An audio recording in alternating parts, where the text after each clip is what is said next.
Jemaah calon haji yang akan menunaikan ibadah ke Tanah Suci mengikuti manasik yang dilakukan oleh Kemenag Palembang. Dalam manasik ini, para CJH diingatkan untuk selalu menjaga kesehatan fisik saat beribadah haji.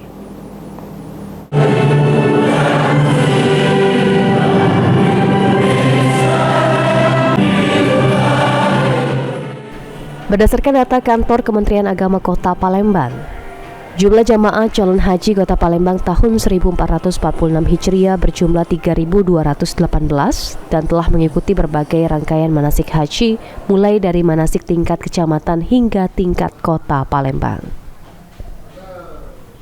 Dalam kegiatan manasik haji tingkat nasional secara daring, setiap CJH mendapatkan arahan langsung dari Menteri Agama Republik Indonesia Nasaruddin Umar, sehingga diharapkan jamaah haji nantinya dapat melaksanakan rangkaian ibadah haji di Tanah Suci secara mandiri.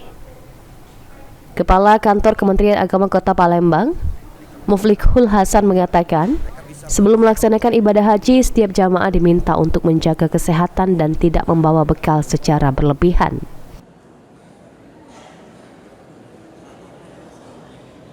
Diharapkan untuk jamaah ya mempersiapkan diri sebaik-baiknya dari segi batin, ikhlas, banyak sabar.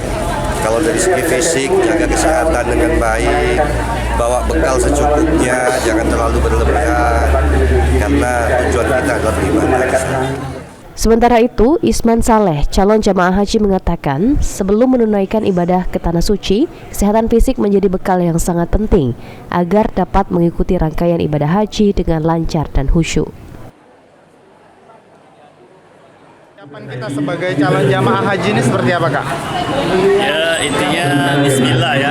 Niat yang tulus, ikhlas, mudah-mudahan kita dapat menjalankan ibadah haji ini, dapat memenuhi panggilan Allah dalam melaksanakan ini dengan badan yang sehat, fisik, dan intinya banyak-banyak istighfar dan menjaga kesehatan, pola makan dan lain sebagainya.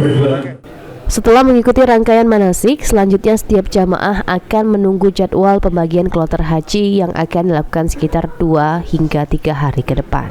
Eki Saputra, PAL TV.